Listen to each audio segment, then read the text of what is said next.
कल यानी कि मंडे को 10 अक्टूबर के दिन आईटी पैक के जो लीडर स्टॉक है, या आप कह सकते हैं कि पहली वो कंपनी रहेगी कल दोस्तों जो अपने Q2 के नंबर दिखाना शुरू करेगी, जो कि आईटी की एक बड़ी जाइंट कंपनी है।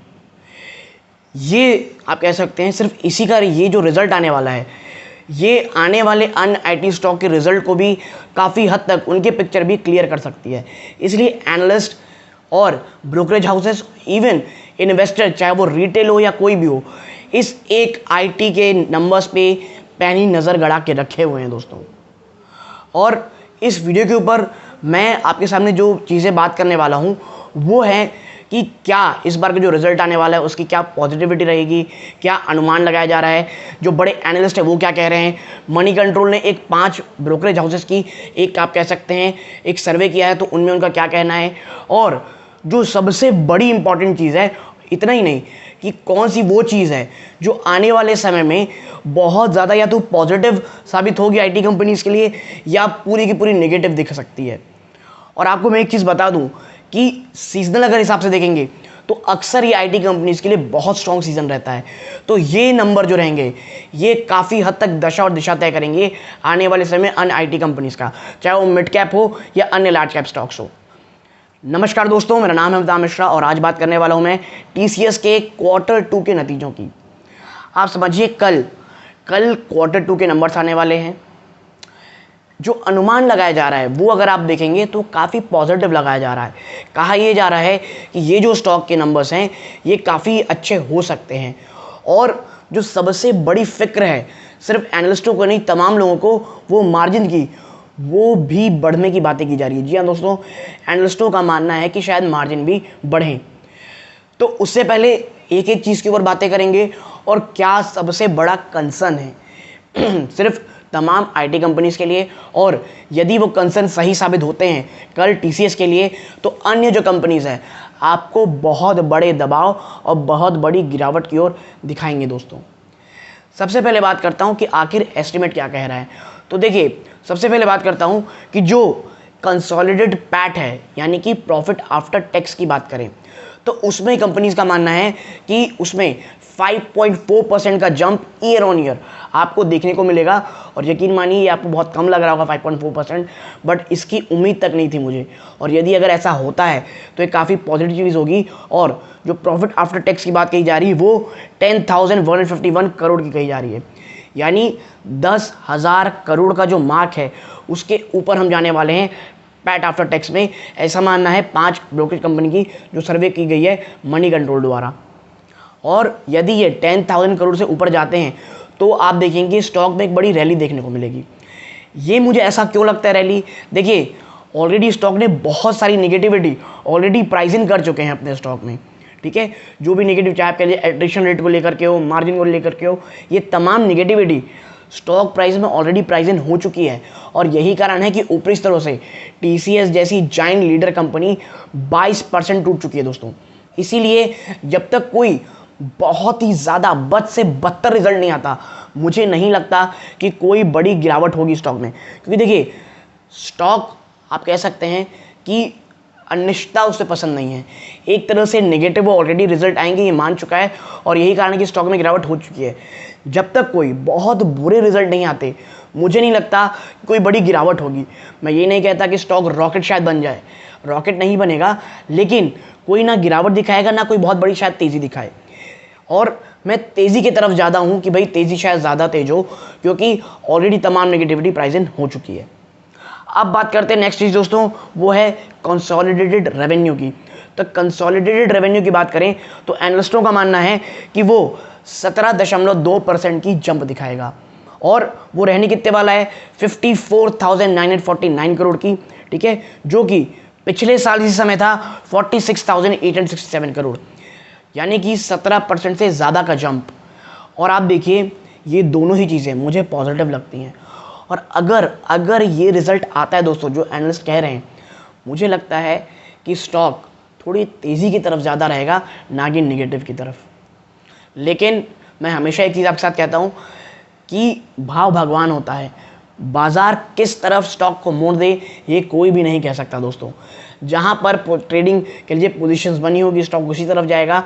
इसीलिए ना ही कोई बहुत ज़्यादा मैं निगेटिव हूँ ना बहुत ज़्यादा पॉजिटिव हूँ और कोई बड़ी प्रेडिक्शन नहीं दे रहा हूँ, लेकिन ये चीज़ ज़रूर है कि अगर जो रिजल्ट मैंने आपको बताया कि भाई पैट में 5.4%, कंसोलिडेटेड रेवेन्यू में 17% की ज़्यादा की तेज़ी अगर हो जाती है दोस्तों, तो और गिरावट होती है तो सिर्फ एक ये खरीदारी का मौका होगा कि वहाँ से स्टॉक सिर्फ ऊपर की स्तरों में जाएगा। तीसरा, आपका मेरा तमाम एनालिस्टों का तमाम इन्वेस्टर्स का सबसे बड़ा कंसर्न मार्जिन, एबिट मार्जिन। तो यहाँ पर दोस्तों एनालिस्टों का मानना है कि एबिट मार्जिन में भी बढ़ोतरी होगी। कितनी? देखिए 23.60% का एबिट मार्जिन रहने वाला है, जो कि क्वार्टर ऑन क्वार्टर बेसिस पे 50 बेसिस पॉइंट की बढ़ोतरी रहेगी, लेकिन ईयर ऑन ईयर में आप देखेंगे 200 बेसिस पॉइंट की गिरावट हो। और ये देखिए ऑलरेडी कह लीजिए ऑलरेडी बाजार ने इसे प्राइस इन कर चुका है इस नेगेटिव न्यूज़ को। और यदि ये 23% रहती है दोस्तों और 20% के ऊपर भी ये मार्जिन मेंटेन करते हैं, तो ये मैं कहूँगा पॉजिटिव रहेगा। और ये जो तमाम पॉजिटिविटी है, चाहे वो तेज़ी देख लें, आप देखें रेवेन्यू में तेज़ी, पैट में तेज़ी, इसके पीछे का रीज़न ये है दोस्तों कि स्ट्रॉन्ग डील एग्जीक्यूशन की बातें कही एनालिस्टों द्वारा कि भाई जो डील एग्जीक्यूशन है वो बहुत स्ट्रॉन्ग रहेंगे और जो कॉन्ट्रैक्टिंग है वो बड़ी मजबूत है। तो ये चीज़ें काफ़ी हेल्प करेंगी, आप कह सकते हैं कंपनीज़ को, इस कंपनी को, TCS को। बात करूं HDFC सिक्योरिटीज़ की, तो उनका मानना है कि भाई जो मैक्रो चैलेंजेस आपको यूरोप में दिख रहे हैं, अन्य देशों में दिख रहे हैं, इसके बावजूद रिजल्ट अच्छे आएंगे। रीज़न, डील विन बहुत मजबूत है, डील पाइपलाइन अच्छी है और आप देखिए जो कॉन्ट्रैक्टिंग एक्टिविटी है वो भी बड़ी शानदार हो रही है, ठीक है। और जो ज्यूरिक आप कह सकते हैं, ज्यूरिक इंश्योरेंस हो गया, नोकिया हो गया, इनसे भी काफ़ी अच्छे कह लीजिए डील पाइपलाइंस आ रही हैं। और सबसे एक इम्पॉर्टेंट चीज़ दोस्तों, कहीं से भी ना आप ये नहीं सुन रहे होंगे अभी भी, इवन राइट नाउ, ना कंपनीज कह रही हैं ना आप कह लीजिए यूरोप या कहीं से कुछ चीज़ें आ रही हैं कि भाई हम स्पेंडिंग कम करेंगे, डिजिटल स्पेंडिंग। तो ये काफ़ी पॉजिटिव है, खास करके इंडियन कंपनीज़ के लिए, ठीक है। और अब बात करते हैं कि भाई रुपी तो मजबूत हुआ है, माफ़ कीजिएगा, रुपी में तो बहुत ज़्यादा गिरावट हुई है, तो क्या रुपी में गिरावट इन कंपनीज़ के लिए अच्छी होगी?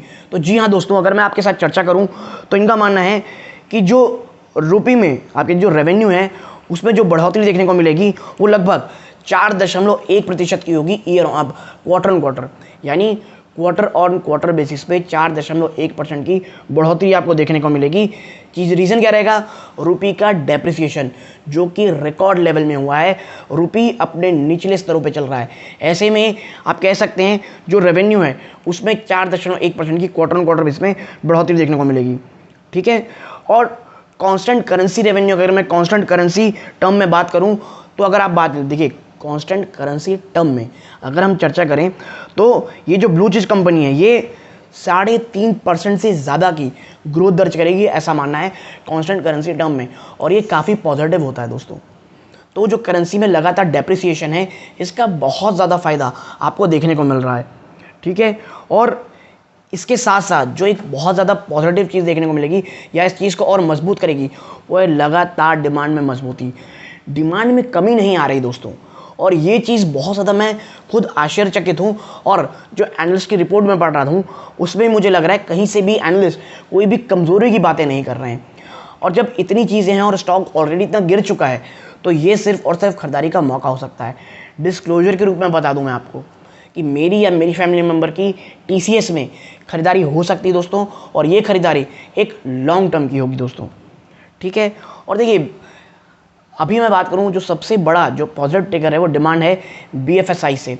BFSI दोस्तों आप कह सकते हैं बैंकिंग, फाइनेंशियल और इंश्योरेंस सेक्टर से लगातार जो डिमांड है वो अच्छी दिख रही है दोस्तों।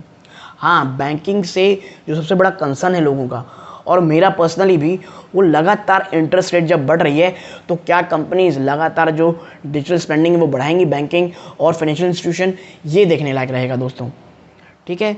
और देखिए क्रॉस करेंसी हेडविंड्स तो रहेंगे ही, कहीं करेंसी अगर मजबूत हो रही है तो आपको पता होगा यूरो हो गया, आप यूके की करेंसी हो गई, चाहे वो आप कह लीजिए लगातार गिरावट हो रही है, तो इसको भी एनालिस्ट कह सकते हैं अपने जो रिपोर्ट उसमें कहे, उन्होंने कहा है कि जो क्रॉस करेंसी हेडविंड्स हैं वो लगभग 200 बेसिस पॉइंट की आप कह सकते हैं क्वार्टर क्वार्टर और 540 बेसिस पॉइंट की ईयर ऑन ईयर की कह सकते हैं आप will be extremely high and this में इम्पैक्ट डॉलर रेवेन्यू।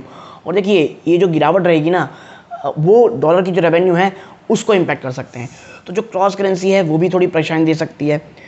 हाँ लेकिन जो TCV है टोटल कॉन्ट्रैक्ट वैल्यू उसको लेकर के कोटक सिक्योरिटीज़ काफ़ी पॉजिटिव दिख रहा है दोस्तों, और उनका मानना ये है we see the number to be in the range of 8 to 8.5 billion dollar.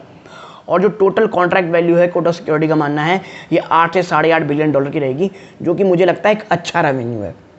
ठीक है, अब बात करता हूं दोस्तों मार्जिन की। मार्जिन क्यों मजबूत दिख रहे हैं? देखिए मार्जिन में मजबूती का जो एक बड़ा रीज़न है वो ये है कि जो पिछली बार जो एम्प्लॉय बेनिफिट एक्सपेंसेस थे, जो एम्प्लॉय को हायर करने के लिए कंपनीज बड़े बड़े खर्चे कर रही थी, वो अब पिछले स्तरों की बात हो चुकी है। यदि आप आर्टिकल उठा के देखेंगे आप पाएंगे कि जो बड़ी बड़ी कंपनीज हैं हमारे यहाँ की, वो फ्रेश हायरिंग ही स्टॉप कर रही है। जी हाँ दोस्तों, कंपनीज जो हैं फ्रेश हायरिंग लगातार ख़त्म कर रही हैं। रीज़न वो आने वाले समय में स्लो डाउन साफ देख रहे हैं, और स्लो डाउन से बचने के लिए, अपने मार्जिन को बचाने के लिए फ्रेश हायरिंग खत्म हो रही है, एट्रिशन रेट नीचे आने की बातें चल रही हैं, और ये जो कह लीजिए एम्प्लॉय बेनिफिट एक्सपेंसेस है, एट्रिशन रेट है, ये अब कल की बातें हो गई हैं, और ये चीज़ अब मार्जिन में डेंट नहीं करेंगे। इसीलिए मार्जिन को लेकर के काफ़ी पॉजिटिव दिख रही हैं कंपनीज दोस्तों। ठीक है, और चाहे जेफरीज हो और ICICI सिक्योरिटीज़ हो, ये दोनों ही 23.6% का एबिट मार्जिन होने की बात कर रहे हैं, जो कि मेरे हिसाब से बहुत ज़्यादा पॉजिटिव है दोस्तों। ठीक है, अब बात करते हैं कंसर्न्स की, कि सबसे बड़ा कंसर्न क्या है। मैं आपको बता दूं जो मेरा भी कंसर्न है, जो ये एनालिस्टों का कंसर्न है वो भी सेम है, वो है कमेंट्री। किस तरह की कमेंट्री मैनेजमेंट देने वाली है? क्या वो आने वाले समय में स्लो डाउन की बातें करने वाली हैं? क्या वो ये कहने वाली हैं कि जी हाँ अब स्लो डाउन दिख रहा है, कंपनीज हिचकिचा रही हैं डिजिटल स्पेंडिंग बढ़ाने में, हमें यूरोप और USA में बड़ी प्रॉब्लम हो रही है नए कॉन्ट्रैक्ट को ऐड करने में? अगर ये कमेंट्री आती है, एक भयंकर गिरावट की एक सेकेंड फेज आपको शुरू होते दिखाई देगा, क्योंकि अभी ये जो गिरावट हो रही है दोस्तों, इसमें जो कमेंट्री है वो कहीं से भी नेगेटिव अभी तक नहीं आई है, तब भी ये गिर चुका है। लेकिन यदि कंपनी कमेंट्री देती है कि भाई हाँ गिरावट हो रही है, अब हमें दिख रहा है कि लोग स्पेंडिंग में कमी कर रहे हैं, फाइनेंशियल इंस्टीट्यूशन में स्पेंडिंग में कमी कर रहे हैं, जो कि एक बहुत बड़ा रेवेन्यू का सोर्स है TCS के लिए भी, अन्य कंपनीज के लिए, तो ये वाकई में एक कंसर्न रहेगा। प्लस डील पाइपलाइन किस तरह से होने वाली है, इसमें क्या कमेंट्री देती है कंपनी। और जो पिछला महीना गया, जो पिछला क्वार्टर गया, उसके में जो FIIs ने ह्यूज सेलिंग की, जिसके कारण मैंने आपको जो पहले बताया स्टॉक ऊपरी स्तरों से 22% टूट चुका था, और जो 52 वीक लो इस कंपनी लगाया 2926 का, क्या वो भी टूटेगा? क्योंकि देखिए ये कंसर्न एक्चुअली है कि पिछली बार FIIs ने बड़ी गिरावट दिखाई थी, और यदि कंपनी TCS ऐसी कमेंट्री देती है तो ये आग में घी का काम करेगी, और शायद FIIs वापस से एक बड़ी बिकवाली शुरू कर दें। लेकिन मैं कहूँगा ये जो मेरी रिपोर्ट है ये एनालिस्ट के ऊपर है, कल किस तरह रिजल्ट आता है, और सबसे बड़ी चीज़ जो स्टॉक में रहेगी कि कमेंट्री क्या होती है, ये देखने लायक रहेगा। तो यदि आपको मेरी ये छोटी सी एनालिसिस पसंद आई हो, प्लीज़ वीडियो को लाइक कीजिए, चैनल पहली बार आए हैं सब्सक्राइब जरूर कीजिएगा, यहाँ तक जुड़े रहे, अपना कीमती समय दिया, इस बात का बहुत बहुत धन्यवाद दोस्तों। ये इस वीडियो का अंत है। जय हिंद दोस्तों।